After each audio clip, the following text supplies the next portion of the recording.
నమః శివాయ నమః శివాయ ఓం నమః శివాయ. భక్తులందరికీ నమస్కారం అండి. ఎలా ఉన్నారు? బాగున్నారా? ఇంకా ముందుగా చెప్పాల్సింది ఏంటంటే మీరందరూ మా ఛానల్ సబ్స్క్రైబ్ చేశారా? అలాగే బెల్ సింబల్ కూడా ప్రెస్ చేయండి, లైక్ చేయండి, షేర్ చేయండి. ఇప్పుడు చెప్పే విషయాలు ఏంటంటే ఆధ్యాత్మిక భక్తి విషయాలు మా ఛానల్లో ఉంటాయి. దేవాలయాలు, అలాగే స్థల పురాణాలు, భక్తి గీతాలు, అష్టోత్తర నామాలు, అలాగే సబ్స్క్రైబ్ చేసిన వాళ్ళందరికీ, లైక్ చేసిన వాళ్ళందరికీ, కామెంట్ పెట్టిన వాళ్ళందరికీ అందరికీ చాలా చాలా చాలా ధన్యవాదములు. ఎలా ఉంటున్నాయండి మా ఛానల్లో వచ్చే భక్తి విషయాలు? బాగుంటున్నాయా? మీ మనసులో హత్తుకుంటున్నాయా? గొప్ప గొప్ప విషయాలు ఇంకా ఇంకా నాకు తెలియాలని, అవన్నీ మీకు చెప్పాలని నేను అనుకుంటున్నాను. నమస్కారం. మీ శ్రేయోభిలాషి మహేశ్వరి. శ్రీ వెంకటేశ్వర ఈ పేరు పరిచయం లేని వాళ్ళు ప్రపంచంలో ఉండరు. ఎందుకంటే అంతటి మహానుభావుడు, ఆపద ముక్కులవాడు, ఏడుకొండలవాడ వెంకటరమణ గోవింద గోవింద. ఈ మాట అనకుండా అసలు ఎవ్వరి జీవితము తెల్లవారదు. అందరూ ఈ మాట అంటారు. అది వెంకటేశ్వరావతారము అని మనం పిలుస్తాం.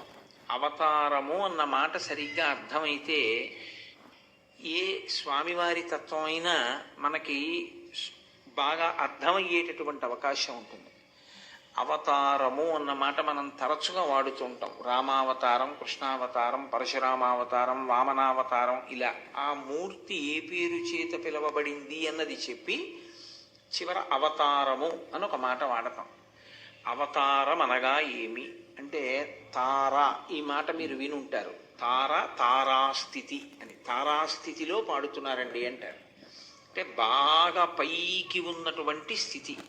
అది ఎంత పైకి అంటే అంత పైకి ఉన్న కారణం చేత మీ మాంసనేత్రముల చేత మీకు దర్శనము కానటువంటి స్థితి, మీకు అనుభవైక వీద్యము కానటువంటి స్థితి, మీరు అర్చన చెయ్యడం సాధ్యం కానటువంటి స్థితి, మీరు కేవలము ధ్యానమునందు మాత్రమే దర్శించగలిగినటువంటి స్థితి, అది తారాస్థితి అంటారు. అంటే బాగా పైన ఉన్నటువంటి స్థితి. అంత పైన ఉన్నటువంటి స్థితిలో ఉన్నటువంటి పరమేశ్వరుడు మన కొరకు అందుబాటులోకి రావడం కోసం బాగా కిందికి దిగి వచ్చాడు అనుకోండి, అప్పుడు అవతారము అంటారు. తారాస్థితి, దానికి వ్యతిరేక పదం అవతార. అంటే అసలు కన్నులతో చూడడానికి వీలు లేనటువంటి పరమాత్మ యొక్క స్వరూపం ఈ మాంసనేత్రములకు గోచరమవుతుంది. అది ఎంత చిన్నపిల్లవాడు కానివ్వండి, ఎంత అమాయకుడు కానివ్వండి, జానపదులే కానివ్వండి, ఎవరైనా ఆయన యొక్క రూపాన్ని దర్శనం చేసి తరించవచ్చు, ఆయనని చేతులతో స్పృశించవచ్చు. అంటే ఆ అధికారము కలిగినటువంటి వారు. ఆయన మెడలో ఒక పుష్పమాల వేస్తుండగా చూడవచ్చు, ఆయనకి అర్చన జరుగుతుండగా మనం దర్శనం చెయ్యవచ్చు. ఈ స్థితికి ఈశ్వరుడు కిందకి దిగి వస్తే దాన్ని అవతారము అని పిలుస్తారు. అలా అవతారమునకు ముందున్న స్థితి అజాయమానో బహుధా విజాయతే అంటుంది శృతి. అంటే అసలు అలా కిందకి రావలసిన అవసరం లేనివాడు, ఈ మాంసనేత్రమునకు గోచరము కావలసినటువంటి అవసరము లేనివాడు ఈ మాంసనేత్రమునకు కనపడేటట్టుగా కిందికి దిగి వస్తూ ఉంటాడు. అలా ఆయన అనేక పర్యాయములు వచ్చాడు.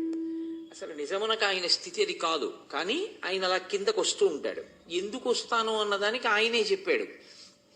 పరిత్రాణాయ సాధూనాం వినాశాయ చతుష్కృతాం ధర్మ సంస్థాపనార్థాయ సంభవామి యుగే యుగే. నేను నన్ను ఒక రూపంతో చూడాలనుకున్న వారి యొక్క కోరిక తీర్చడం కోసం, ధర్మాన్ని ఎవరు పాడు చేద్దాం అనుకుంటున్నారో అటువంటి వారిని శరీరముతో ఉండకుండా చేసి మళ్ళీ ధర్మాన్ని కాపాడడం కోసం, వాళ్ళకంటూ శరీరం ఉండబట్టి కదా వాళ్ళు ధర్మాన్ని పాడు చేయగలరు. కాబట్టి ఆ శరీరం తీసేస్తే ఇంక ఇప్పుడు వాళ్ళు ధర్మం జోలికి రాలేరు. కాబట్టి వాళ్ళని తుదముట్టించుట కొరకు నేను అవతారమును స్వీకరిస్తూ ఉంటాను ప్రతి యుగమునందు. అలా ఆయన చాలా అవతారాలు తీసుకున్నాడు. చాలా అవతారాలు తీసుకున్నాడు అన్నప్పుడల్లా మీరు ఒక్కటే గుర్తుపెట్టుకోవాలి, ఆయన పైనుంచి కిందకి దిగి వచ్చాడు అని. ఇన్ని మాటలు కిందకి దిగి వచ్చాడు, నిజానికి లెక్క కట్టడం కష్టం. చాలా మాటలు కిందకి దిగి వచ్చాడు. కానీ మనం ప్రధానంగా చెప్పేవి వేదోద్ధారణ మందరాభరణ పృథ్వీధర్మ నిర్మాణ ప్రహ్లాదత్రాణ బలి ప్రతారణ నృపాహంకార నిర్వాపన వైదేహీ రమణ ధనంజయ జయ వ్యాపార పారీణ క్షోణీ దివ్యత్కరుణ తమోహరణ తండ్రి వెంకటేశ ప్రభో అని దశావతారములను చెప్తాం. 10 అవతారాలు. ఇందులో 10 అవతారములుగా ఈశ్వరుడు దిగి వచ్చినప్పుడల్లా ఆయన చేసే పని ఒకటే, ఈ భూమిని కాపాడడం. భూమిని కాపాడడం అన్న మాట అన్నప్పుడల్లా మీరు ఒకటి జ్ఞాపకం పెట్టుకోవాలి, ఐశ్వర్యం అంతా ఎక్కడ ఉంటుందంటే ఈ భూమి ఎందే ఉంటుంది. అందుకే దీనికి వసుధ అని ఒక పేరు. వసుధ అంటే ఐశ్వర్యమును కలిగి ఉన్నది అని. ఇందులోనే కదండి పంట పండాలన్నా ఇందులోనే, బంగారం దొరకాలన్నా ఇందులోనే, రాగి దొరకాలన్నా ఇందులోనే, ఇనుము దొరకాలన్నా ఇందులోనే, పెట్రోల్ దొరకాలన్నా ఇందులోనే. కాబట్టి ఇది వసుధ. ఈ వసుధని ఎవడిష్టం వచ్చినట్టు వాడు వాడుకుని నన్ను అడ్డు పెట్టేవాడెవడు అనుకుని స్వార్థంతో సంపదని కొల్లగొట్టి పాపపు జీవనం చేసే ప్రయత్నం చేసిన వాళ్ళని పరిమార్చడం కోసం ఈశ్వరుడు అవతరిస్తూ ఉంటాడు. కాబట్టి శంకర భగవత్పాదులు షట్పదీ స్తోత్రం చేస్తూ అవతారవతావత సదా వసుతాం అంటారు. ఈశ్వర, ఈ వసుధను రక్షించుట కొరకు నీవు అవతారములను స్వీకరించినావు, అనేక మార్లు క్రిందకి దిగి వచ్చినావు. కదలిక అంటే పైనుంచి కిందికి రావడంలో కంటికి కనపడనివాడు కంటికి కనపడడం, అంతటా ఉన్నవాడు ఒక రూపాన్ని తీసుకోవడం, అసలు అర్చనకి యోగ్యము కాని రూపం. అంతటా నిండిపోయిన వాడికి దీపం ఏం పెడతారు? అంతటా నిండిపోయిన వాడికి పుష్పహారం ఎలా వేశారు? అంతటా నిండిపోయిన వాడికి పంచె ఎలా కడతారు? వస్త్రోద్ధూత విధౌ సహస్రకరత పుష్పార్చని విష్ణుత అంటారు శంకరాచార్యులు వారు శివానందలహరిలో. నీకు పంచె కట్టాలంటే నన్ను సూర్యభగవానుని చేయవయా అన్నారు. 1000 చేతులు ఇస్తే ఏమో అలా కడతానేమో పంచె అన్నారు. అంతటా నిండిన వాడికి పంచె ఎలా కడతారు? కట్టలేరు. కాబట్టి అంతటా నిండినవాడు, ఒక్కచోట ఉన్నవాడు, అసలు ఈ కంటికి దొరకనివాడు ఇప్పుడు దొరుకుతున్నవాడు, ఎంతవరకు ఉన్నాడో చెప్పలేని స్థితిలో ఉన్నవాడు, ఒక గర్భాలయమునందు పట్టినవాడు, అన్ని వ్యతిరేకమే. అంతగా కిందికి దిగి వచ్చేటప్పుడు కదలిక ఉంటుంది కదండి. కదలిక అంటే దాన్ని మీకు తేలికగా చెప్పాలంటే మేనిఫెస్టేషన్ అన్న మాట సరిపోతుంది. అంటే ఆయన అంతటా ఉన్నవాడు ఒక రూపంగా వచ్చి అలా దిగి నిలబడడం, ఇది కదలిక ఉంటుంది. అక్కడి నుంచి కదలి ఒక్క రూపంలోకి మారుతాడు ఆయన. ఇలా మారడానికి ఆ కదలికకి ఒక కారణం ఉంటుంది. ఆ కారణం లేకుండా అలా కదలడు ఆయన. ఏదో ఒక కారణం ఉంటేనే అలా కదులుతాడు. అలా కదలడం అన్న మాటను మీరు బాగా పట్టుకుంటున్నారు. నేను మళ్ళీ చెప్తున్నాను, అసలు ఏ కంటికి కనపడని వాడు ఒక కంటికి కనపడేటట్టు, ఏ తల్లి కడుపున పుట్టని వాడు ఒక తల్లి కడుపున పుట్టినట్టు, ఎవరి చేత ఏ రకంగానూ ఆరాధనకి సౌలభ్యం కానివాడు సులభుడైనట్టు, ఇలా దిగి వచ్చేటటువంటి క్రమంలో ఒక కదలిక ఉంటుంది. మొదటి కదలిక, ఆ కదలికతో ఆయన అలా లోకంలో అనుగ్రహించి దిగి వచ్చి కనపడతాడు. దీన్ని అవతార స్వీకారము అని పిలుస్తారు. ఈ ప్రతి కదలిక ప్రారంభ కాలమునకు ఒక కారణం ఉంటుంది. ఆ కారణం లేకుండా ఆయన కదలడం, అది నీకు తెలియకపోవచ్చు, నాకు తెలియకపోవచ్చు, కానీ ఈశ్వరుడు ఏ కారణానికి అవతరిస్తూ ఉంటాడు అన్నది చెప్తూ ఉంటాడు వ్యాస భగవానుడు పురాణములయందు. అదే పురాణంలో ఆయన అవతార స్వీకార ఘట్టాలుగా వస్తాయి. దాన్ని మీరు చాలా జాగ్రత్తగా పరిశీలనం చేస్తే మీకు అందులోంచి కొన్ని రహస్యములు అందుతాయి.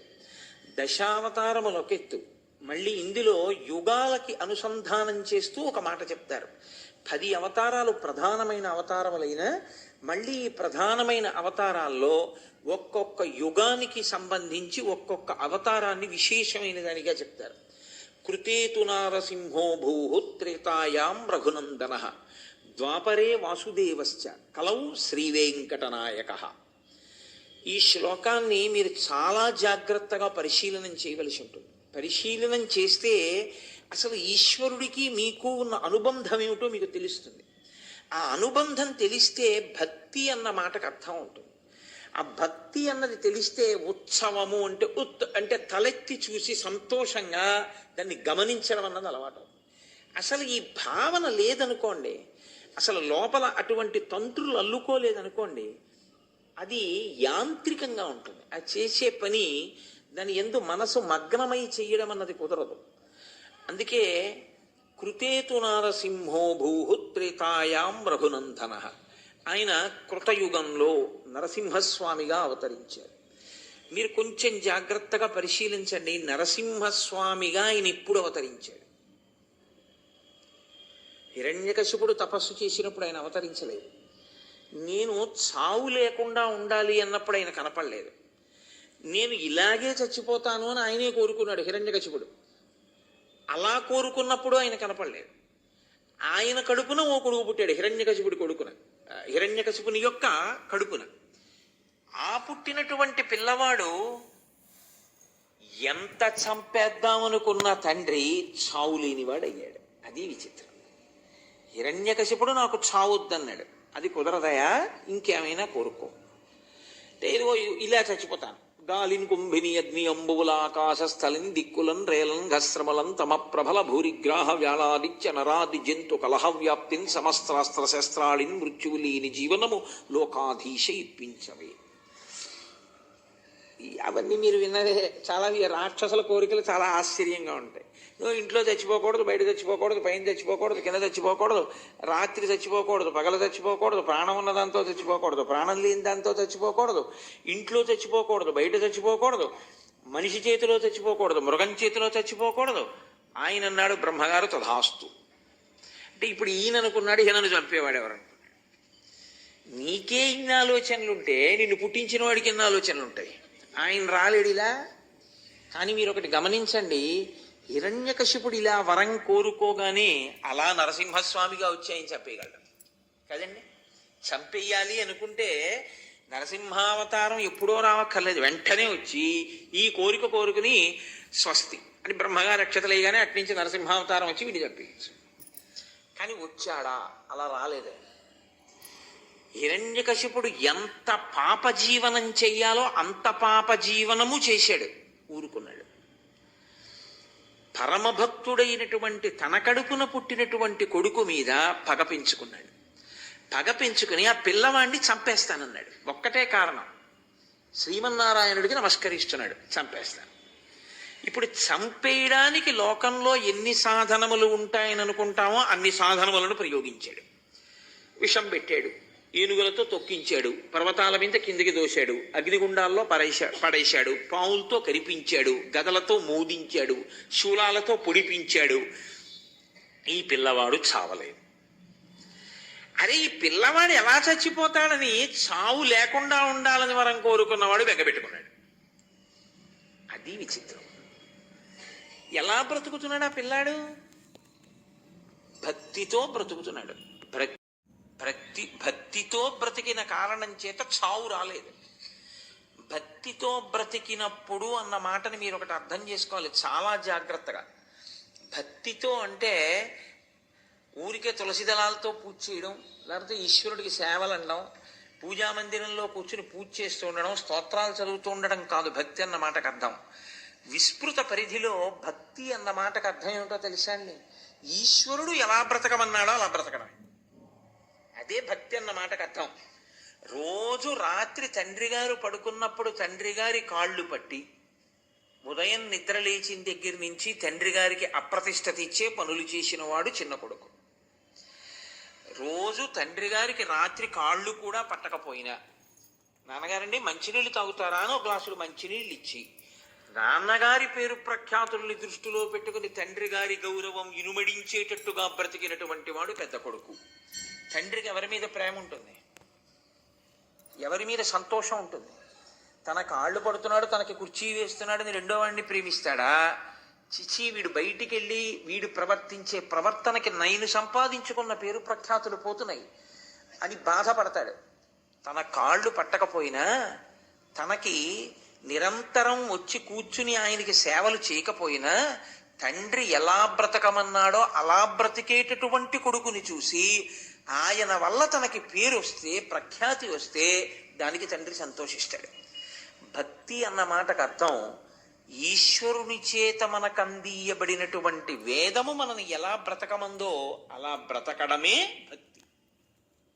తప్ప మీరు ఎలా చేద్దాం అనుకుంటున్నారో అలా చేసేసి ఈశ్వరుడికి 2 అగరత్తుల దగ్గర 8 అగరత్తులు, 2 పువ్వుల దగ్గర 20 పువ్వులు, 3 పళ్ళు పెట్టవలసిన చోట 30 పళ్ళు నైవేద్యం పెట్టడం భక్తి కాదు. ఈశ్వరుడు ఎలా జీవించమని చెప్పాడో అలా జీవించడం భక్తి. ప్రహ్లాదుడు అలా జీవించాడు, హిరణ్యకశిపుడు అలా జీవించలేదు. అందుకే ఆయన తపస్సు ఆయన్ని రక్షించదు. ఈయన ఏ తపస్సు చెయ్యక్కర్లేదు, ఈయన భక్తి ఇన్ని కాపాడుతుంది. ఈ భక్తి అన్న మాటకి ఈశ్వరుడు ఎక్కడ లొంగిపోతాడో అప్పుడు ఆయన ఒక రూపాన్ని తీసుకుని వస్తాడు. దాని ప్రధాన ప్రయోజనం హిరణ్యకశిపుడిని సంహరించడం కాదు. ఆయన ఎలా వస్తే హిరణ్యకశిపుడు చచ్చిపోతాడో ఆయన వరం కోరినప్పుడే ఈశ్వరుడికి తెలుసు. పగలు కాదు, రాత్రి కాదు, అసుర సంధ్య వేళ, ఇంట్లో కాదు, బయట కాదు, గడప మీద, పైన కాదు, కింద కాదు, తన తొడల మీద, నరుడు కాదు, మృగం కాదు, నరసింహావతారం, బతికున్నవి కాదు, మరణించినవి కావు, పెరుగుతూ ఉంటాయి, బతికున్నాయి, కోసేస్తే బాధలేదు, గోళ్ళు. కాబట్టి ఇలా చచ్చిపోతాడు అని ఆయన అడిగిన వరంలో ఉంది సమాధానం. ఇది తెలుసుకోలేనంత అమాయకుడు శ్రీ మహావిష్ణువు గారు. ఆయనకి తెలుసు ఇలా చంపేయించాను. కానీ అలా ఆయన ఇప్పుడు మారాడు. అది అవతారం అంటే. అది మీరు పట్టుకోవలసి ఉంటుంది. ఇది మీరు పట్టుకోగలిగితే మీ భక్తి వృద్ధిలోకి వస్తుంది. అది పట్టుకోలేకపోతే ఆ భక్తి ఒక స్థాయిలో నిలబడిపోతుంది అంతే. ఎప్పుడు కదిలాడు అసలు శ్రీ మహావిష్ణువు అంతటా వ్యాపించిన వాడు ఎప్పుడు నరసింహుడిగా మారిపోయాడు? అలా మారి వచ్చింది ఎప్పుడు వచ్చాడు?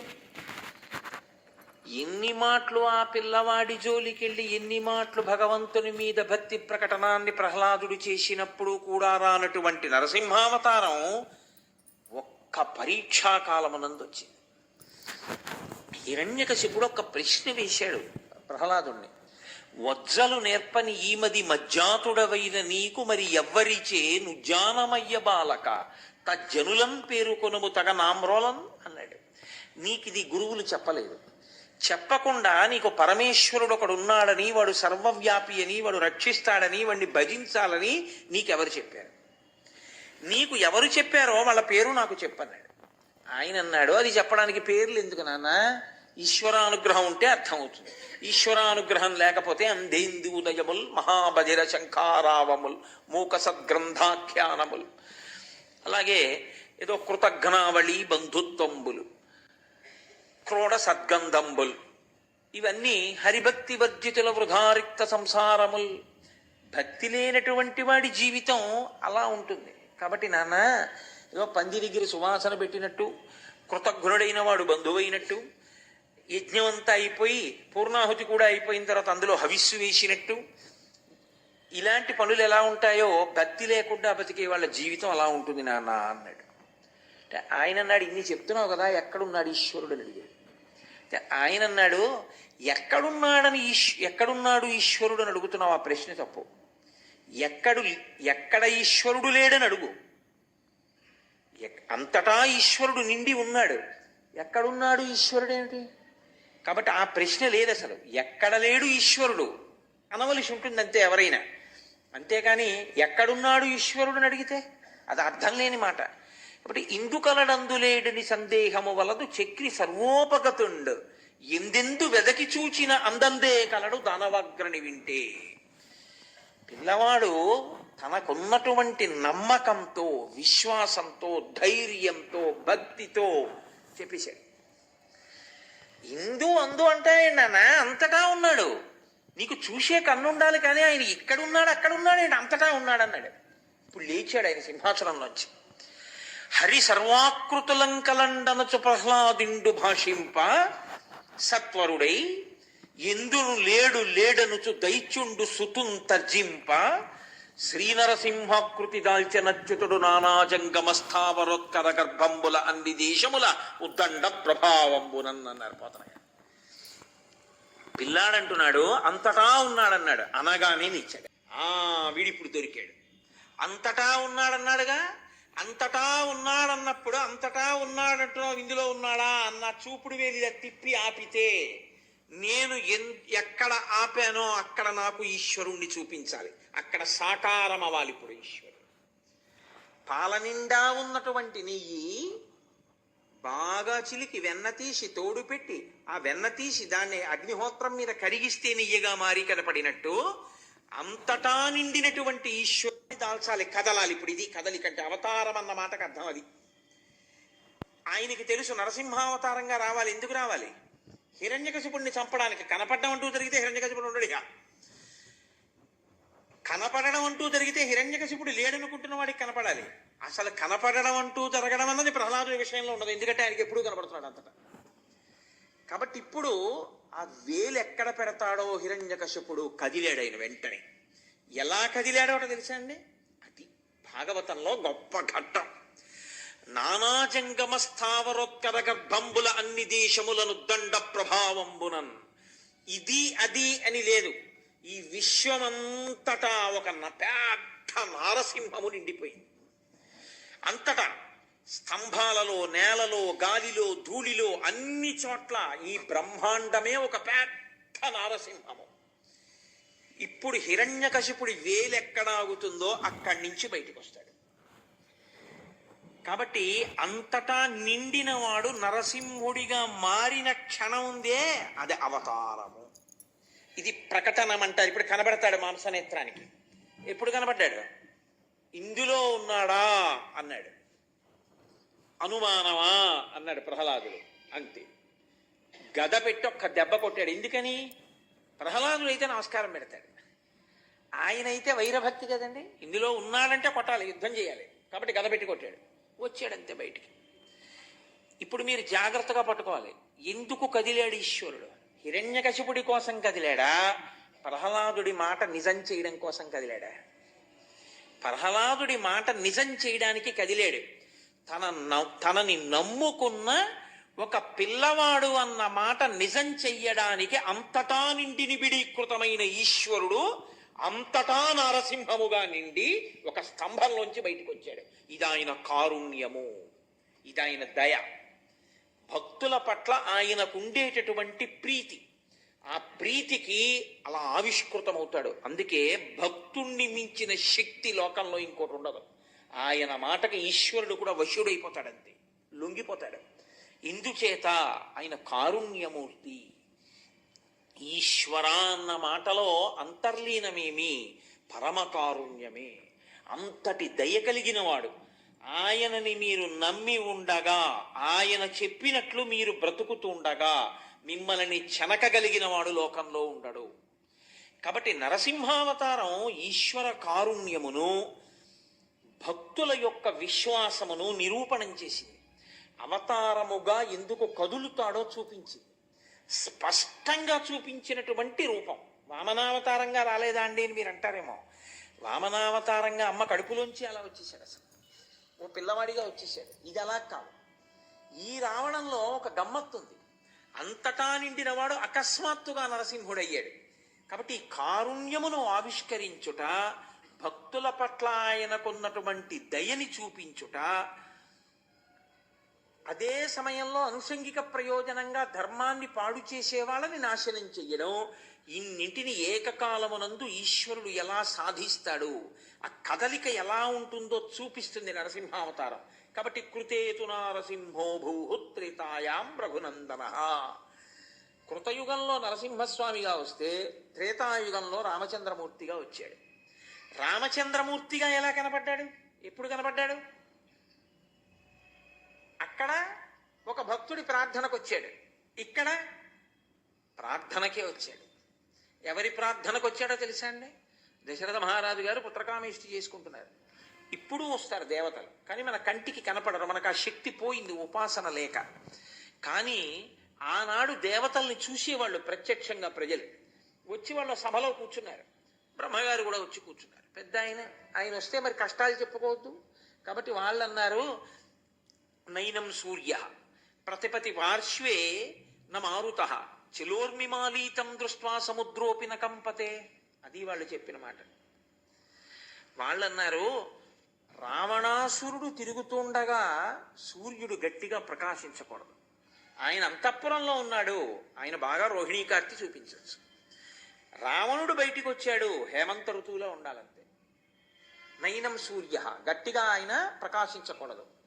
ప్రతిపతి పార్శ్వే నమారుత, గాలి గట్టిగా వీయకూడదు.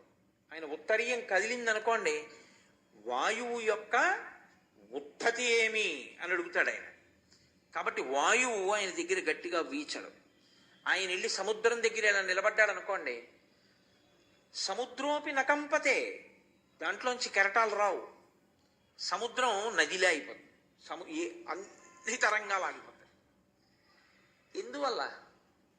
ప్రీతి చేత కాదు, భయం చేత.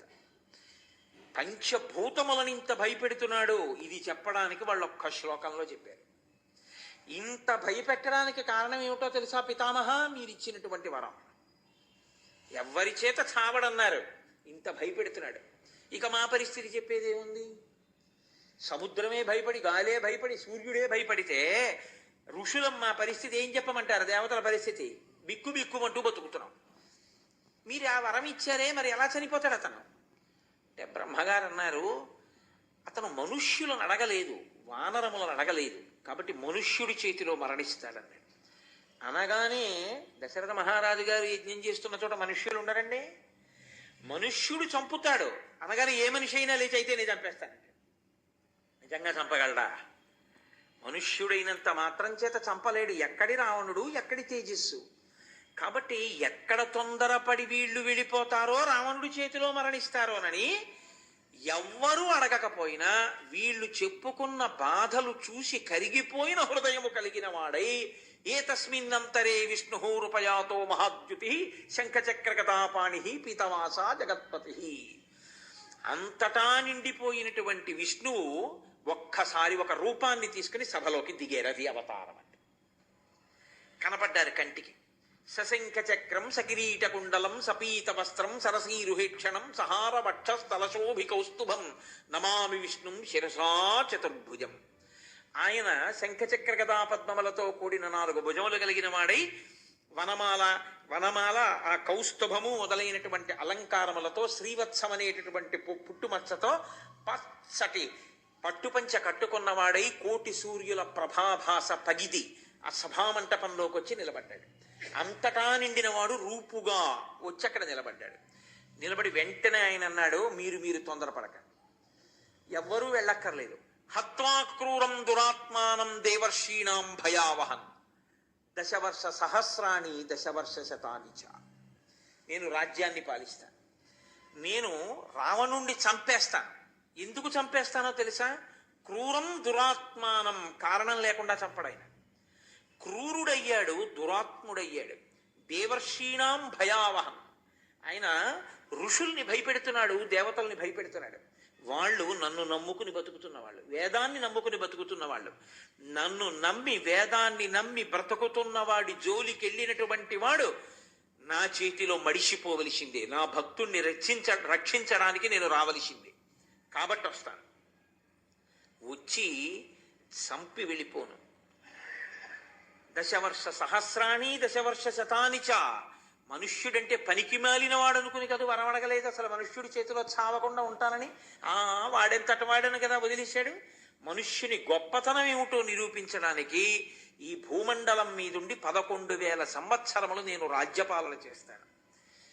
ఏమి ఎవరన్నా అడిగారు ఆయన్ని? అయ్యా మీరు భూమి మీద ఉండండి, రాజుగా ఉండండి, నరుడుగా ఉండండి, భార్యని స్వీకరించండి, బిడ్డల్ని కనండి, వాళ్ళకి పట్టాభిషేకం చేయించండి, 11,000 సంవత్సరాలు పరిపాలన చేయండి, మనుష్యుల యొక్క గౌరవం ఏమిటో లోకంలో ఆవిష్కరింపచేయండి అని ఎవరన్నా అడిగారా? ఎవరు అడగలేదు. ఎవ్వరూ అడగకపోయినా తనంత తానుగా సభామంటపంలో కరచరణాదులతో కూడిన వాడై దర్శనమిచ్చి ప్రతిజ్ఞ చేసి పుట్టవలసిన అవసరం లేనివాడు తల కిందకి పెట్టి కాళ్ళు పైకి పెట్టి చీకటిగా ఉన్నటువంటి కౌసల్య గర్భంలో తాను 12 నెలల పాటు ఉండి ఆమె యోనిలోంచి పైకి వస్తే తప్ప నరుడు కాడు కనుక, నరుడైతే తప్ప రావణుణ్ణి చంపకూడదు కనుక మన కోసమని అంత కష్టపడి దశరథ మహారాజు గారి నుంచి కదిలినటువంటి ఆ తేజస్సు కౌసల్య యొక్క శరీరంలోకి ప్రవేశిస్తే ఆమెకి గర్భవాసంగా 12 నెలలు చీకట్లో పడుకున్నాడు. కాబట్టి దాశరథి అంటే ఆయన పొంగిపోతాట, ఆయన కారుణ్యం. అందుకే గోపరాజు గారు ఇంకో మొగుటం పెట్ల, దాశరథి కరుణాపయోనిధి. ఈశ్వర ఎంత దయ, సముద్రం నువ్వు నిజంగా. ఏమి నీ కర్మ? అమ్మ కడుపులో 12 నెలలు పడుకోవడమా? ఆ మలమూత్రాలన్నీ చుట్టూ చేరడమా, నిన్ను పురుగులు కరవడమా, ఆ లోపల పడు ఉండడమా, అంతటా ఉండవలసినటువంటి వాడివి ఒక అమ్మ కడుపులో ఉన్నావా? తతశ్చ ద్వాదశే మాసే చైత్రే నామమికే తిథౌ నక్షత్రే తిథి దైవత్యే సోర్చ సంస్థేషు పంచషు గ్రహేషు కర్కటే లగ్నే వక్పతాం బిందునా సహా ప్రోద్యమానే జగన్నాథం సర్వలోక నమస్కృతం అన్నారు మహర్షి. జగన్నాథం, జగత్తుకు నాథుడైన వాడు, సర్వలోకముల చేత నమస్కరింపబడవలసినటువంటి వాడు ఒక అమ్మ కడుపులో 12 నెలలు తల కిందకి కాళ్ళు పైకి పెట్టి పడుకున్నాడు. ఎవరి కొరకు? అలా పడుకుని పుడితే గాని నరుడుగాడు. అలా నరుడుగా పుడితే తప్ప రావణుణ్ణి చంపడానికి వీల్లేదు. అలా రావణుణ్ణి చంపితే తప్ప మనందరి యొక్క ఏడుపు ఆగదు. అందుకని మనని సంతోష పెట్టడానికి తానంత కష్టాన్ని స్వీకరించాడు. ఇది ఆయన యొక్క కారుణ్యం. ఈ కారుణ్యపు కదలిక అవతారంగా రామచంద్రమూర్తిగా ఈ పృథివి మీద విలిసింది. ఈ భూమండలమంతా తిరిగాడు, లోకానికి ధర్మం ఏమిటో నిరూపణం చేశాడు. కాబట్టి కృతేతు నారసింహో భూహు త్రేతాయాం రఘునందన. కాబట్టి 2 విషయాల్లోనూ మీకు అర్థమైంది ఏమిటి? మళ్ళీ అవతారాల్లో ప్రధానమైన దశావతారాల్లో యుగానికి ఒకటి తప్పున ప్రధానంగా తీసుకున్నప్పుడు ప్రతి అవతారమునందు ఆయన కదలికకి కారణము కేవలము కారుణ్యమే. దయచేత కదులుతాడు తప్ప లేకపోతే ఆయన కదలవలసిన అవసరమే లేదు ఆయనకి. 3వసారి ఇప్పుడు కదిలాడు ప్రధానంగా ఇంకో యుగంలో, ద్వాపరే వాసుదేవశ్చ. ద్వాపర యుగంలో వాసుదేవుడుగా శ్రీకృష్ణ భగవానుడిగా వచ్చాడు. శ్రీకృష్ణ భగవానుడిగా వచ్చినప్పుడు మరీ సౌలభ్యం, మరీ చమత్కారం. గోపాల బాలులతో కలిసి ఆడుకున్నాడు. ఆవు దూడల వెనకాతల పరిగెత్తాడు. ఆవులకి ఎద్దులకి తోకలు పట్టుకున్నాడు. మట్టి తిన్నాడు. అమ్మ చేత కట్టపడ్డాడు. ఏమి భాగవతం నిజంగా! అంత సౌలభ్యంతో కూడిన అవతారం. అలా వచ్చినవాడు లోకమంతా తరించడానికి కావలసినటువంటి ప్రస్థానత్రయంలో ఒకటైన భగవద్గీతని ఉపదేశం చేశాడు.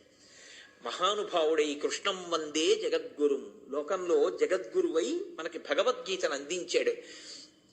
కృష్ణుడిగా ఆయన ఎందుకు కదిలాడు? ఆయనకి ఏ అవసరానికి కదలవలసి వచ్చింది?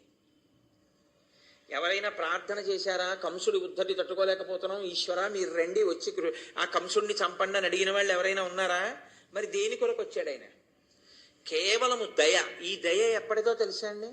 ఏ తల్లిదండ్రులకు పుట్టారో ఆ తల్లిదండ్రులు మర్చిపోయారు ఎందుకు పుట్టాడు. వాళ్ళకి తాను గుర్తు చేసి ఇందుకు వచ్చానని తానే చెప్పుకున్నాడు. అంత దయ, అంత కృతజ్ఞత అయింది. ఆ చీకట్లోకి తీసుకెళ్లి కారాగారంలో దేవకీ వసుదేవుల్ని బంధించాడు ఆ కంసుడు. లోకంలో దారుణాతి దారుణమైన విషయం ఏమిటంటే, భార్య ప్రసవ వేదన పడుతుంటే భర్త లేచి ఉపకారము చెయ్యలేక, ఎవ్వరినీ పిలవలేక, పిలిస్తే పుట్టిన పిల్లాన్ని చంపేస్తాడేమోనని భార్య ప్రసవిస్తుంటే కళ్ళప్పగించి చూస్తూ ఉండడం తప్ప లేచి గుక్కెడు నీళ్ళివ్వలేక, అంత ప్రసవ వేదనలోనూ ఆవిడ గట్టిగా నోరు కూడా ఎత్తి అరవకుండా నిప్పి భరించి ఆవిడ పిల్లాన్ని కనవలసినంత దయనీయమైన స్థితిలో ఆయన పుట్టాడు. ఆయన కర్మ అలా పుట్టవలసిన అవసరం. కటిక చీకటి, శ్రావణ మాసం, అష్టమి తిథి, అర్ధరాత్రి, బయట వాన, ఆయన యొక్క మాయ, అందరూ కంసుడితో సహా నిద్రపోతున్నారు. చేతులకి సంకెళ్ళు, చూస్తున్నాడు తప్ప వసుదేవుడు ఏవీ చెయ్యలేడు. పుత్రప్రేమ, ఇంత నొప్పులు పడుతున్న దేవకీదేవి అంత నొప్పిని అంత కష్టాన్ని ఓర్చుకుంటోంది. పైకి ఏమైనా కొంచెం మూలిగితే ఎక్కడొచ్చేస్తాడో కంసుడు. అప్పుడు పుట్టాడు. ఏ సామాన్యుడిగా పుట్టాడేంటి? ప్రకృత బాలుడిగా పుట్టలేదు అప్పుడు.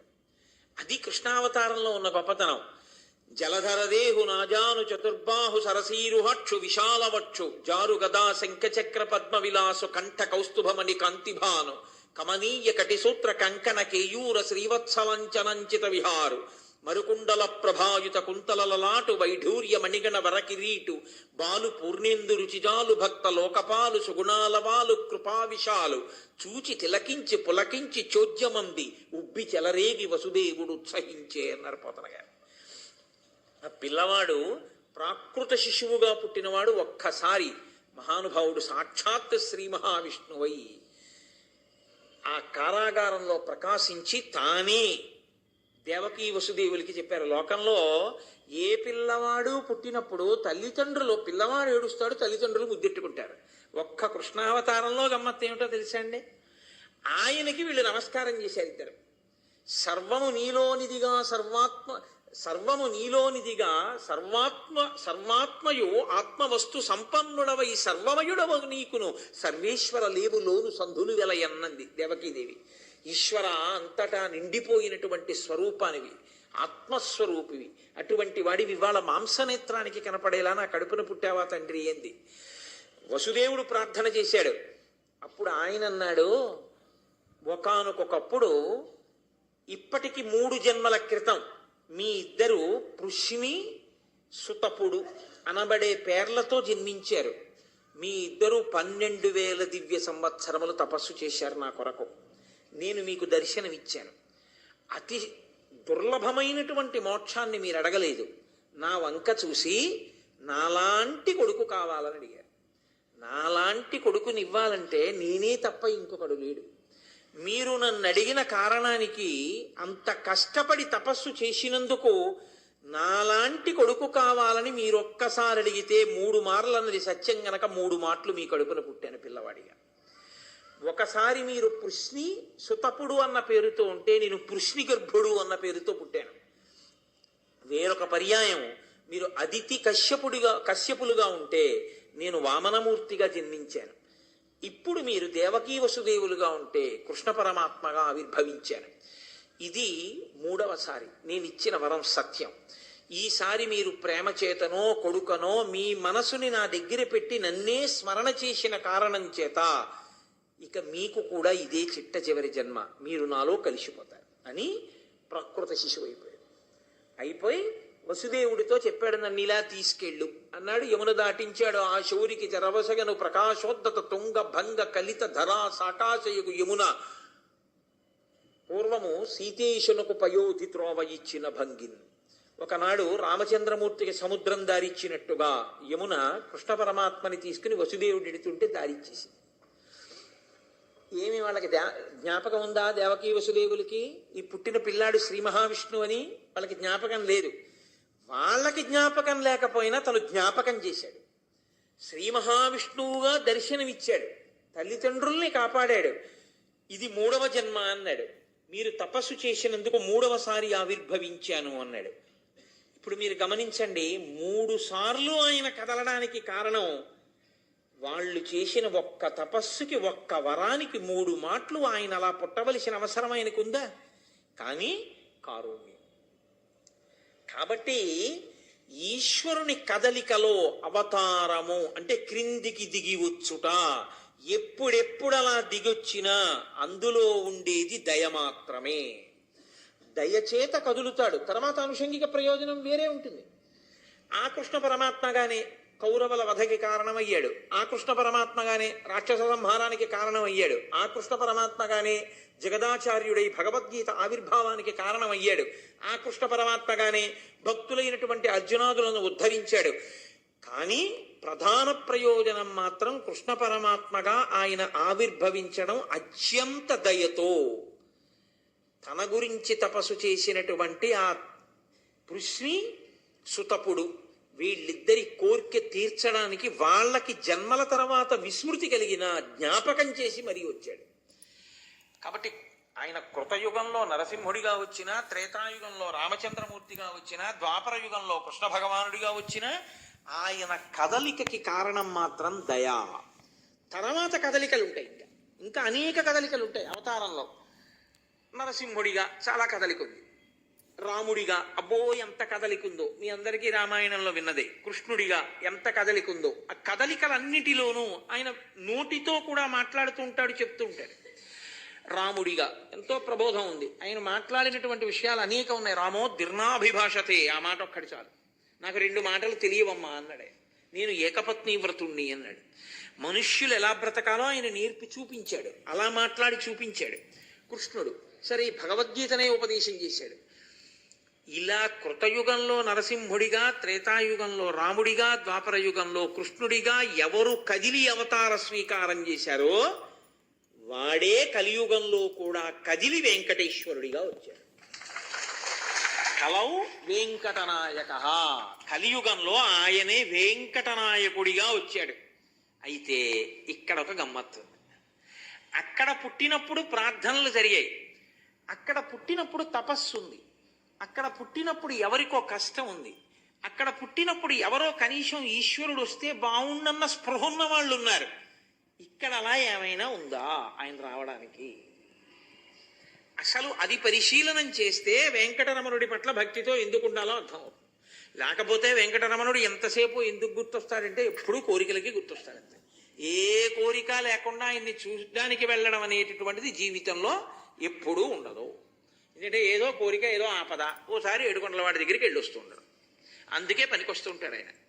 కాదు, ఆయన ఏ కారణం చేత అసలు కదిలాడో మీరు గమనించవలసి ఉంటుంది. ఈ కదలికని మీరు కానీ చూస్తే వెంకటరమణుని యొక్క అవతారంలో కొన్ని ఆశ్చర్యకరమైన విషయములు ఉంటాయి. వెంకటేశ్వరుడిగా ఆయన మాట్లాడినది చాలా తక్కువ.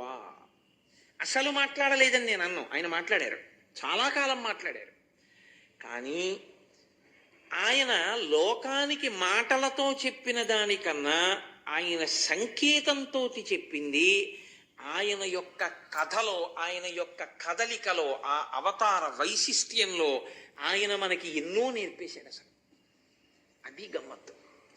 ఆయన్ని రమ్మని అడిగిన వాళ్ళు ఎవరూ లేరు. ఈశ్వరా నువ్వు రా అని ఎవరు అడగలేదు.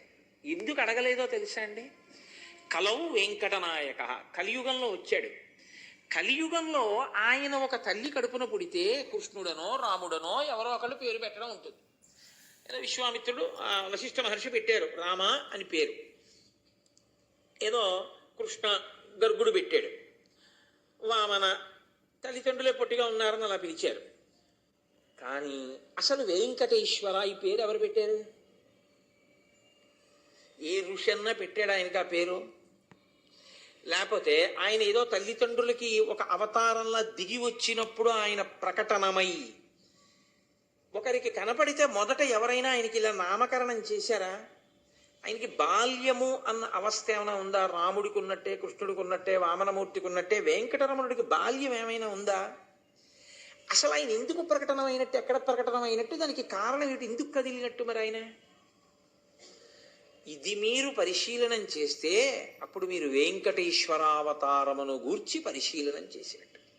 ఆ పరిశీలనం చెయ్యడమే, దాని గురించి వినడమే, నన్ను నమ్మండి, పరిపూర్ణమైన వెంకటేశ్వరానుగ్రహమునకు కారణమవుతుంది. ఎందుకు కదలవలసి వచ్చింది ఆయన అంటే, ఎవ్వరూ ఆయన్ని కదలమని అడిగేవాళ్ళు లేకపోవడం వల్ల. కలియుగంలో కదలడానికి కారణం ఏమిటో తెలుసా అండి? ఆయన కదలాలన్న కోరిక ఎవరికీ లేదు. అసలు ఈశ్వరుడు కదలాలి, ఈశ్వరుడు కనపడాలన్న కోరిక లేదు.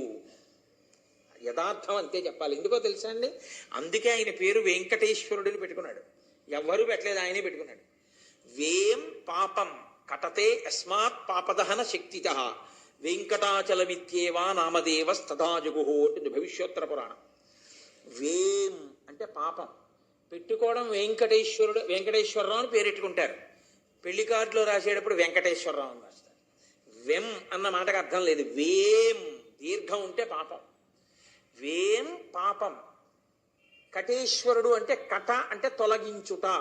పాపమును తొలగించగలిగినటువంటి తిరుగులేని అధికారం ఉన్నవాడెవరో వాడు ఈశ్వరుడు. పాపములను తొలగించగలడు. పాపం అనగా ఏమి? ధన్యుని చెనకలేనిది, ధన్యుని కానివానిని నరకమునకు తోయగలిగినది, దానికి పాపమని పేరు. అసలు పాపం అంటే ఏమిటో తెలిస్తే కదండి వెంకటేశ్వరుడు అంటే ఏమిటో తెలియడానికి. పాపము అన్న మాటని మీరు చాలా జాగ్రత్తగా పరిశీలనం చేస్తే మీరు అసలు మీకు వెంకటేశ్వరుడికి ఉన్న అనుబంధం ఏమిటో మీకు అర్థం. పాపము అన్న మాటకు అర్థం ఏమిటో తెలుసా అండి? శాస్త్రము చేత చెప్పబడినా చెప్పబడకపోయినా మీ కామము కొరకు, మీ ద్వేషము కొరకు మీరు చేయు కర్మకు పాపమని పేరు. అంటే కొంచెం అయోమయంగా ఉంది నువ్వు అన్నమాట అంటారేమో. కామము చేత కానీ ద్వేషము చేత కానీ మీరు ఏ కర్మైనా చేస్తే దాన్ని పాపం కింద చిత్రగుప్తుడు రాసుకుంటాడు. అందుకే చిత్రగుప్తుని చేత వ్రాయబడినదేదో దానికి పాపం అని పేరు. నాకు కోరిక ఉంది, ఈ పని చేస్తే ఇది వస్తుంది అని నేను చేశాను, దానికి పాపం అని పేరు. నేను ద్వేషంతో పని చేశాను, ఈ పని చేస్తే వాడు ఏడుస్తాడు, ఓ పని చేశాను, పాపం అని పేరు. పుణ్యం ఎక్కడుంది? పుణ్యమే పాపము, పాపమే పుణ్యం. సుఖంగా ఉండడం సుఖం అనుకుంటున్నారేమో, దుఃఖము యొక్క క్రీనీడ అది. అది ఆగగానే ఏడుపు వస్తుంది. అది ఆగిపోనివ్వండి, సుఖం దుఃఖం అయిపోయింది అంతే. ఇది ఆగిపోతే సుఖం దుఃఖం అయిపోతుంది అంతే. ఇంతమందికి నేను ఎలా గట్టిగా చెప్పను. కాబట్టి ఏది మీరు కోరికతో చేస్తారో, ఏది మీరు ద్వేషంతో చేస్తారో దానికే పాపమని పేరు. కోరిక లేదు, ద్వేషము లేదు, ఎందుకు చేస్తున్నావు? తస్మాత్ శాస్త్రం ప్రమాణంతే కార్య వ్యవస్థితౌ అంటాడు గీతాచార్యుడు భగవద్గీతలో. తస్మాత్ శాస్త్రం ప్రమాణంతే, నేను ఎందుకు చేస్తున్నాను? నాకు శాస్త్రము ప్రమాణము. శాస్త్రం అలా చెయ్యమని చెప్పింది కాబట్టి చేస్తాను. సంధ్యావందనం చేస్తున్నాను, ఎందుకు చేస్తావు? తస్మాత్ శాస్త్రం ప్రమాణంతే, శాస్త్రం ప్రమాణం, అందుకు చేస్తాను. పూజ ఎందుకు చేస్తావు? శాస్త్రం చెప్పింది. నీ భార్యను ఎందుకు ప్రేమిస్తావు? శాస్త్రం చెప్పింది. నీ కొడుకు ఉన్నతి గురించి ఎందుకు పాటుపడుతున్నావు? శాస్త్రం చెప్పింది. పురాణం ఎందుకు చెప్తావు? శాస్త్రం చెప్పింది చెప్పమని. రామాయణం ఎందుకు చదివావు? శాస్త్రం చెప్పింది చదువుకోమని. రాత్రి పడుకోబోయే ముందు శివనామం ఎందుకు చెప్తావు? శాస్త్రం చెప్పింది అలా చెప్పి పడుకోమని. లేవగానే విష్ణునామ సంకీర్తనం ఎందుకు చేశావు? శాస్త్రం చెప్పింది అలా చేయమని. నేను చేసే దాంట్లో నా ప్రీతి కొరకు చేస్తున్నది లేదు, నేను ఒకరి పట్ల ద్వేషంతో చేస్తున్నది లేదు. అప్పుడు ధర్మమును చేస్తున్నవాడు అవుతాడు. ఇది లేకపోతే పాపమే. ఇక్కడే కదండి భగవద్గీత వచ్చింది. వీళ్ళని చంపేస్తే అయ్యి బాబోయ్ అన్నాడు. వీళ్ళని చంపేస్తే అయ్యి బాబోయ్ ఏమిటి?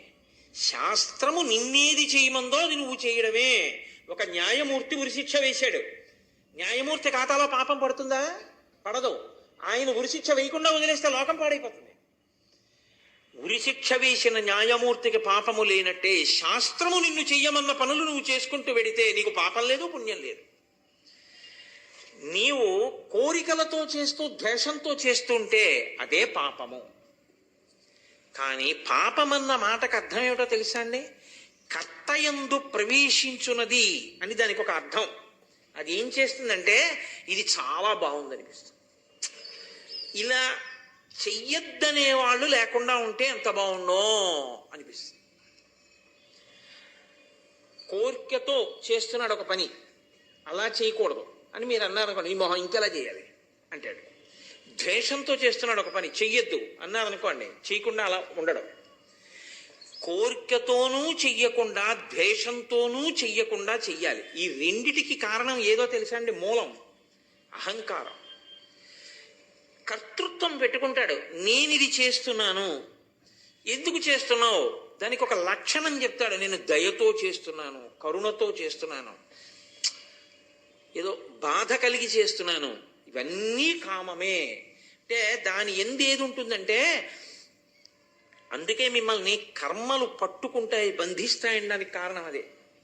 కారణం ఏంటంటే వాడు ధర్మంగా చెయ్యడు, శాస్త్రం చెప్పిన ప్రకారం చేయడు. శాస్త్రం చెప్తోందని చేసిన వాడు కాడు వాడు. ఏమయ్యా ఎందుకు వాళ్ళకి అన్నం పెట్టావు? నువ్వు దీనులైన వారిని తీసుకొచ్చి నువ్వు అన్నం ఎందుకు పెట్టావు, ఎందుకు చేసావు అన్నదానం అని అడిగారు అనుకోండి. పాపం వాళ్ళు ఎప్పుడు తింటారండి, వాళ్ళకి ఏముందండి అందుకు పెట్టానండి అంటాడు.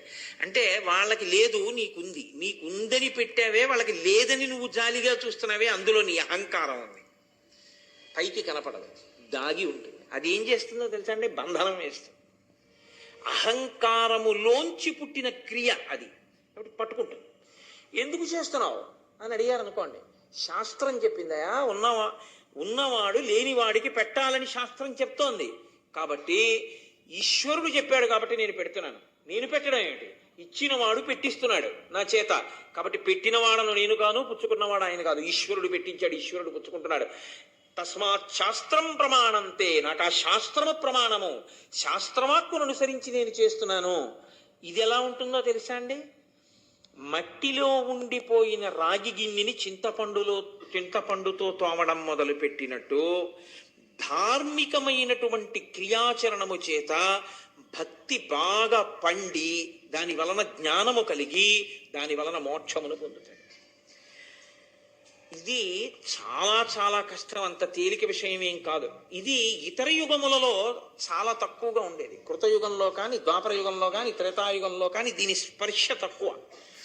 శాస్త్రం ఏం చెప్పిందో అది చేయడం. అందుకే శాస్త్రం ఏం చెప్పిందో అది చెయ్యడం కోసం ఆచారము అని ఒకటి వస్తుంది. ఆచారము అంటే ఏమిటో తెలుసా అండి? ఆచారం ఎందుకు వస్తుందంటే, మీ మనసుని మీరు ఉత్తినే అట్టె పెడితే అది శరీరం కర్మ చేసినా చేయకపోయినా అది చేసుకుంటూ వెళ్ళిపోతుంది. మీరు శరీరాన్ని అలా అట్టె పెట్టేశారనుకోండి, ఏ పని దానికి ఇవ్వకుండా దాన్ని తీసుకెళ్ళి అలా కూర్చోబెట్టారు అంటే ఏ పని చెప్పలేదు, కూర్చున్నారు. అది కూర్చుంటుందేమో, మీ మనసు కూర్చోదు. దానికి అల్లుకోవడానికి రెండే ఉంటాయి కండెలు. మీరు చూడండి, రాట్నం తిప్పేవాడు ఇటుపక్క దారం పెడతాడు, ఇటుపక్క రాట్నం పెడతాడు, ఇలా తిప్పుతాడు. ఇక్కడ చక్రం తిప్పితే ఈ కండె నుంచి దారం వదిలిపెడుతుంది, ఈ చక్రానికి చుట్టుకుంటుంది. మనసు ఎప్పుడు రెండు రకాలుగానే ఆలోచిస్తుంది.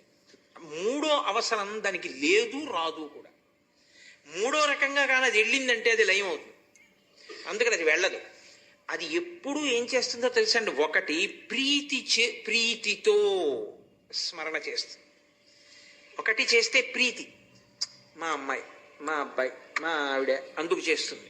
రెండోది చేస్తే ద్వేషంతో చేస్తుంది, వాడరా దుర్మార్గుడు అని స్మరిస్తుంది. మీరు ప్రీతితో స్మరించడం వల్ల చేసినది ఏదైనా మనసుతో చేసేసింది. మా అమ్మాయి వస్తే బాగుండు, మా అమ్మాయికి ఇంట్లో కాజాలు ఉన్నాయి పెడుతును అని మీరు అనుకున్నారు అనుకోండి, ప్రీతితో మనసుతో చేసేసారా లేదా? పాపమే. అదేంటండి, మా అమ్మాయికి పెట్టాను కదా, నా కూతురికి పెట్టడం తండ్రిగా నా ధర్మం, అందుకని ఇంట్లో ఉన్నది అయ్యో నా కూతురికి పెట్టి నా కూతురు సంతోషిస్తే నేను చూడాలే అని మీ భావన కలిగితే, మీ ఆలోచన సంస్కరింపబడితే ధార్మికం. ప్రీతితో, అందుకని మీరు అలాంటి పెళ్లి ఇంకొకరు కనబడినా మీరు పెట్టలేరు. అలా ద్వేషముతో కాని ప్రీతితో కాని మాత్రమే మనసు స్మరిస్తుంది. ఆచారము అన్నదాన్ని ఎందుకు తెస్తారో తెలుసా అండి? అలా ఖాళీగా దాన్ని ఉండనివ్వరు. అలా ఖాళీగా ఉండకుండా చూడడానికి ప్రాతకాలంలో ప్రాతస్మరామి చదువుకో, స్నానం చేయి, సూర్యుడికి నమస్కారం చేయి, పూజా మందిరంలోకి వెళ్ళు, సంధ్యావందనం చేయి, పూజ చేయి, బయటికి వచ్చావా గజేంద్ర మోక్షం పారాయణ చేయి, దేవాలయానికి వెళ్ళు, ప్రదక్షిణం చేయి. ఇది అప్పుడు లోపల నుంచి ఏం చెప్తుందో తెలుసా అండి? వేళైపోయింది, స్నానం చేయాలి, వేళైపోయింది, పంచె కట్టుకోవాలి. అలా లుంగి కట్టుకుని పూజ చేయకూడదు, గోచి పోసి కుర్చీళ్ళు పోసి పంచె కట్టుకో, పంచె కట్టుకుని కూర్చోపీట మీద తూర్పు దిక్కుగా కూర్చోవాలి. అలా మధ్యలో ఆవలించకూడదు. వరాహ పురాణం చదివావు కదా, ఆవలిస్తే మళ్ళీ ప్రాయశ్చిత్తం చేసుకోవాలి. పూనికతో కూర్చో, ఆచమనం చక్కగా చేయి, శరీరావయములకు నీటితో తడుపుకో, పూనికతో మనసుని నిలబెట్టు అని నన్ను నిలబెట్టమని తనకి తాను చెప్తుంది. నేను చెదిరిపోయాను చూసావా అని చెప్తుంది. ఆచారము మనసుని నిగ్రహించడానికి సాధనము. ఏమంటే మనసు బాగుంటే చాలదేంటండి, ఇవన్నీ ఎందుకండి అన్నాడు అనుకోండి, అది మెట్ట వేదాంతము. ఆచారమును పట్టుకుని కానీ మనసును సంస్కరించలేవు. ఎవరో ఉంటాడు, కోట్ల మందిలో ఒకడు ఉంటాడు, ఆచారం అవసరం లేకుండా మనసు సంస్కరింపబడిన వాడు. నువ్వు ఆయనతో పోల్చుకుని నీ మనసు అలా సంస్కరింపబడిందని చెప్పడానికి నీకు నువ్వు సాక్షి. ప్రీతితో ద్వేషంతో రెండూ లేకుండా నీ మనసు ఎక్కడ నిలబడిందో నాకు చెప్పు, నువ్వేమీ చేయకుండా కూర్చుంటే. ఆచార భ్రష్టత్వము పాపమునకు కారణము. మీరు శరీరముతో ఆచారమును పాటించడానికి సిద్ధపడకపోతే, శాస్త్రప్రోక్తమైన రీతిలో ప్రవర్తించడానికి మీరు ఇష్టపడకుండా శాస్త్ర విరుద్ధంగా మీరు ప్రవర్తించడం మొదలు పెడితే అది మనసుని కడగలేదు, అది కడగదు మనసుని. మీరు మనసుని రాగి పాత్రని చింతపండు పెట్టి తోమితే మెరియాలి తప్ప, రాగి పాత్ర దగ్గరికి తీసుకెళ్లి మీరు మిరపకాయ ఎట్టి తోమితే అది ఎలా మెరుస్తుంది? అని మెరవదు. దేనికి ఏది వాడాలో అదే వాడాలి. మనసుని సంస్కరించడంలో ఆచారమునకు ప్రాముఖ్యత. అందుకే సనాతన ధర్మంలో ఆచారానికి అంత పెద్దపీట. కాబట్టి ఆ స్థితికి చేరిపోయావు. అప్పుడు నువ్వు ఆచారం పాటించామా పాటించలేదా వేరు విషయం. కాబట్టి అలా నిలబడగలగడం ఆ పుణ్య పాప అన్న రెండు మాటలకి కట్టుబడిపోకుండా, దొరికిపోకుండా, రాగద్వేషములకు అతీతంగా నిలబడి శాస్త్రమును ప్రమాణముగా పెట్టుకుని నువ్వు క్రియాచరణము చెయ్యగలగాలి. కలియుగంలో అలా చెయ్యడం సాధ్యమవుతోందా? మీరు ఆలోచించండి. ఏది చేసినా రాగద్వేషములతోటే చేస్తాడు. చేస్తే ప్రీతి, లేకపోతే అప్రీతి, ఈ రెండిటితోనే చేస్తాడు. అందుకే పాపము. కానీ దీనికి ఉన్న లక్షణం ఏమిటో తెలుసా అండి? ఇది కర్తయందు ప్రవేశించగలదు, అది విస్తరింపబడుతుంది. పాపమునకు ఆ లక్షణం ఉంటుంది, అది విస్తారమవుతుంది. దావాగ్ని అని ఉంటుంది. 2 చెట్లు ఒరుసుకుంటే పుడుతుంది ముందది, చిన్న నిప్పురవ్వ కింద పుడుతుంది. పుట్టి ఆ ఎండిపోయినటువంటి బెరడిలో రాజుకుంటుంది. రాజుకున్నప్పుడు అది ఇంతే మంట, చిన్న పొగతో మొదలవుతుంది. అది తర్వాత ఏమవుతుందో తెలుసా అండి? మొత్తం అరణ్యాన్ని కాల్చేస్తుంది. అలాగే పాపము కర్తయందు ప్రవేశించి విస్మృతిని పొందుతుంది. మొదట ఒక్కసారి, తర్వాత పర్వాలేదు, ఇంకా దానికి అనుషంగికంగా కూడా అల్లుకుంటుంది. అల్లుకుని పాపాచరణమునందు స్థిరపడతాడు. స్థిరపడి బాగా వ్యాప్తి చెంది దాని ఫలితంగా కర్తని ఆశ్రయించి ఉన్న వాళ్ళని కూడా నశింపచేసేస్తాడు. ఆయన నరకానికి వెళ్ళిపోతాడు. ఆయనతో పాటు ఆయనని ఆశ్రయించి ఉన్న వాళ్ళు కూడా పాడైపోతారు. రావణుడు చేసిన పాతకానికి రావణుడితో ఉన్న వాళ్ళందరూ వెళ్ళిపోలేదు, అంతే. మహాపాపం కూడా అలాగే తీసుకెళ్ళిపోతుంది. ఇది ఇతర యుగముల యందు విచక్షణతో ఆలోచించి శాస్త్రాన్ని పట్టుకోవడానికి అవకాశం ఇచ్చేది కాలం. కలియుగానికి ఉన్న లక్షణం ఏమిటో తెలుసా అండి? కలియుగం కలి యొక్క ప్రేరణతో ఉంటుంది. అందుకే ఏది చెయ్యమని మీరు చెప్పండి, ఈశ్వరుడు అని మీరు తీసుకొచ్చినా మళ్ళీ కామమే. ఈ కోరికతో ఈశ్వరుడికి చేస్తాడు, ఈ ద్వేషంతో ఈశ్వరుడికి చేస్తాడు. భగవంతుడు మళ్ళీ భగవత్ పూజ యందు ద్వేషం ఉంటుంది. భగవంతుని యొక్క రూపమునందు నామమునందు ద్వేషం అంతర్లీనంగా ప్రబలుతుంది. కారణం ఏమిటో తెలుసా అండి? అది ఎవరి తప్పు కాదు, కలియుగం యొక్క లక్షణం అది. కలిపురుషుడు ప్రతి దాన్ని విషమయం చేస్తాడు. ఎలా అంటే రాగద్వేషములతో కలిపేస్తాడు. కలిపేయడంలో లోకమంతా పాపము చేత చుట్టబడిపోతుంది. ఇది అంటువ్యాధి సోకినట్టు ఆచరణ భ్రష్టమైపోయి, ఆచారము లుప్తమైపోయి, ప్రతివాడు కామ్యకర్మగా ఆచరించడం, శాస్త్రాన్ని విడిచిపెట్టి ప్రవర్తించేవాడే కానీ అసలు శాస్త్రం చెప్పినట్లు ప్రవర్తించేవాడు ఉండడు. అందుకే ఎప్పుడైనా శాస్త్రం చెప్పారనుకోండి వాళ్ళకి చాలా కోపం వస్తుంది. అదేంటంటే ఆయన అలా చెప్పారంటే, ఎందుకంటే అది కలిపురుష లక్షణం అది. కాబట్టి తస్మాత్ శాస్త్రం ప్రమాణంతే కార్యాకార్య వ్యవస్థితం. కలియుగంలో కలి యొక్క ప్రభావం చేత అందరూ ఆ కోణంలోకి పడిపోతారు. శాస్త్రమే వద్దు అని శాస్త్ర ప్రమాణమే ధిక్కరించిన వాడు ఈశ్వరుడు కావాలని ఎలా అడుగుతాడు? ఈశ్వరుడు వచ్చి అక్కడ కూర్చున్నాడు అనుకోండి, మీరు ఆర్తితో ప్రార్థన చేసి ఈశ్వరుణ్ణి తెచ్చుకున్నారనుకోండి, అందరూ కలిసి ఆయన ధర్మంగా ఉండు అంటాడు, శాస్త్రమును పాటించు అంటాడు. ఎవరికి కావాలి శాస్త్రం? ఎవరికి కావాలి ధర్మం? అక్కర్లేదు ఎవరికీ అక్కర్లేదు. కాబట్టి ఎవ్వరూ ఈశ్వరుణ్ణి రమ్మని పిలవరు. ఎవ్వరూ ఈశ్వరుణ్ణి రమ్మని పిలవకపోతే కలియుగ ప్రారంభమునందు ఎలా ఉందో తెలుసా అండి? ఇంకా ఇప్పుడు అనుకుంటున్నారేమో మీరు, ద్వాపరయుగం పూర్తయి కలియుగం వచ్చింది అంతే. అప్పటికి నారద మహర్షి వచ్చారు. ఆయన మహోపకారి, మహానుభావుడు, లోకమునకంతటికీ ఎప్పుడు ఉపకారం చేస్తూ ఉంటారు ఆయన. ఆయన ఈ కలియుగంలో జనులు ఎలా ఉంటారో చూద్దాం అనుకున్నారు. ఏదో విదేశాలు వెళితే ఆ దేశంలో వాళ్ళు ఎలా ఉంటారో చూద్దామని చూస్తుంటారు, చూశారు. అలా కలియుగంలో జనులు ఎలా ఉంటారో చూద్దాం అని వచ్చాడు. ఆయన చూసి ఆయన గుండెలు బాధేసుకున్నాడు. బాధేసుకుని తిన్నగా సృష్టికర్త కాబట్టి తన తండ్రి గారి దగ్గరికి వెళ్ళాడు.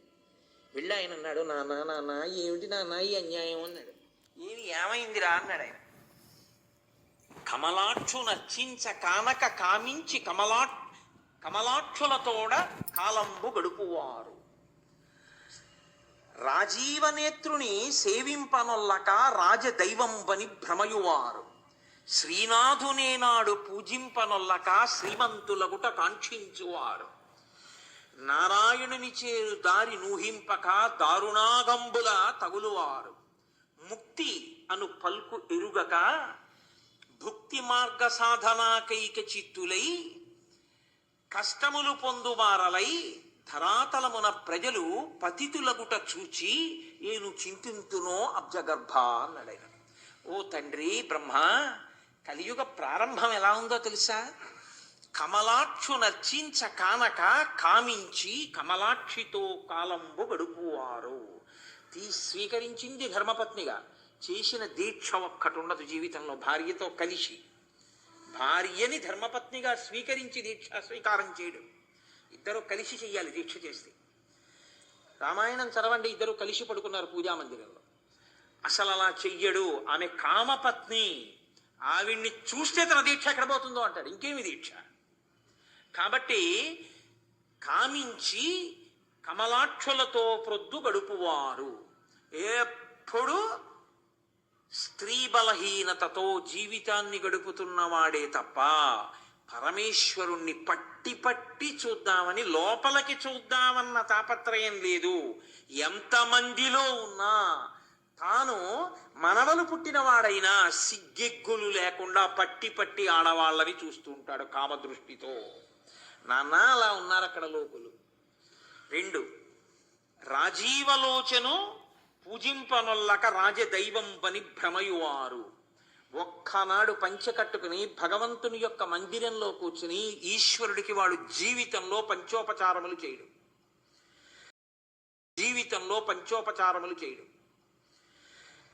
వాడి బ్రతుకంతా ఎవరిని స్తోత్రం చేస్తుంటాడో తెలుసా? ఎప్పుడూ ఆఫీసర్. తన మీద అధికారి ఎవరుంటారో ఆయన మీద ఎంత కవిత్వం అయినా చెప్తాడు. ఎదురుగుండా వెళ్ళి కూర్చుని మీరు ఇంద్రుడు, మీరు చంద్రుడు, మీరు ఉపేంద్రుడు, మీరు అంతవారు, మీరు ఇంతివారు, ఎంత స్తోత్రం చేస్తుంటాడో. ఈశ్వరుడి దగ్గరికి వెళ్ళి చదువు అన్నారనుకోండి, నీ పాద కమల సేవయు పద్యం కూడా ఆయనకి రాదు, ఏమీ రాదు. అదే కలిపురుష లక్షణం. అంటే కలి ఆయనని అంత ఆవహించి ఉన్నాడు. ఎప్పుడూ స్తోత్రం ఎవరిని? రాజు అంటే అధికారి, అధికారుల్ని స్తోత్రం చేస్తుంటారు. శ్రీనాథుని నాడు సేవింపనొల్లక శ్రీమంతులకుట కాంక్షించువారు. వాడి జన్మంతా లక్ష్మీదేవికే పూజ, వాడు విష్ణు భగవానుడికి పూజ చేయడు. ఎందుకో తెలుసా అండి? ఆవిడికి ఎందుకు పూజ, ఆయనకెందుకు? ఆవిడుంటే చాలు. నాకు సీతమ్మ తల్లి ఉంటే చాలు, రాముడు అక్కర్లేదన్న వాడికి 10 తలలు పోయాయని వాడు తెలుసుకుని ఉంటే వాడు లక్ష్మిని విష్ణువుతో కలిపి అర్చన చేస్తాడు. వాడికి విష్ణువు అక్కర్లేదు. విష్ణువు ఎందుకు, ఆయన ఏం చేస్తాడు నాకంటే? లక్ష్మి ఐశ్వర్యం ఇస్తుంది, అది ఆవిడ కావాలి. అంటే శ్రీనాథుని నాడు శ్రీవింపనొల్లక శ్రీమంతులగుట కాంక్షించువారు. ఆవిడో నిత్యానపాయని, ఆవిడ అసలు భర్తను విడిచిపెట్టి ఉండదు. భర్తని విడిచిపెట్టి ఉండని తల్లి ఆయనని విడిచిపెట్టి ఆవిడ్ని పూజ చేసేవాడు ఇంటికి ఎలా వస్తుంది? అసలు ఆవిడ రాదు. కానీ వీడు ఆవిడ్ని ఒక్కదాన్నే పూజ చేస్తుంటాడు. ఇది చాలా విచిత్రం నాన్న కలియుగంలో. అప్పటికలా ఉంది అంటే మీరు చూడండి. కాబట్టి నారాయణుని చేరు దారి నూహింపక దారుణాఘంబుల తగులువారు. అసలు నారాయణుణ్ణి చేరుకోవడానికి మనుష్య జన్మ వచ్చిందిరా. దీంతో శాస్త్రం చెప్పిన వాక్కులను అనుసరించి కర్మాచరణం చెయ్యాలని ఊహ చేయడు. వాడు ఎప్పుడూ మహాపాపములకే తగులుకుంటూ ఉంటాడు. నేను ఇందాక మీతో మనవి చేసే పాపం అంటే ఏమిటో. ఇప్పుడు దానికి తగులుతూ ఉంటాడు. చిత్రగుప్తుడి ఖాతా నిండా వీడి పేరే ఉంటుంది. దారుణాఘంబుల తగులువారు. ముక్తి అను పల్కు ఎరుగక అసలు మోక్షం అంటే ఏమిటి అన్నది కూడా వాడికి తెలియదు జీవితంలో. అసలు ఆ మాట వాడికి అక్కర్లేదు. భుక్తి మార్గ సాధనాకైక చిత్తులై ఎప్పుడు తినడం తినడం తినడం తినడం తినడం అంటే ఆహారమే అని మీరు అనుకోకండి. భోగం భోగం భోగం భోగం. ఎప్పుడు దీన్ని ఎంత భోగాలకి గురి చేయొచ్చు, దీన్ని ఎంత భోగాలకి గురి చేయొచ్చు, దీనికి ఎన్ని భోగాలు పెట్టచ్చు, దీనికి ఎన్ని భోగాలు పెట్టచ్చు. ఇదే భక్తి మార్గ సాధనాకైక చిత్తులై. తప్ప వాడి జన్మాంతరంలో ఈ భోగాలకి దూరంగా ఉండి దీన్ని క్లేశ పెట్టైనా ఈశ్వరుడు వైపు అడుగేస్తాననడం. నాన్న వీళ్ళు ఇలా పతితులైపోవడం చూసి ధరాతలంబున ప్రజలు పతితులగుట చూచి ఏను చింతింతునో అబ్జగర్భ. నాకు చాలా బాధగా ఉంది నాన్న, ఏమిటి వీళ్ళందరూ ఇలా ఉన్నారని అడిగాడు ఆయన.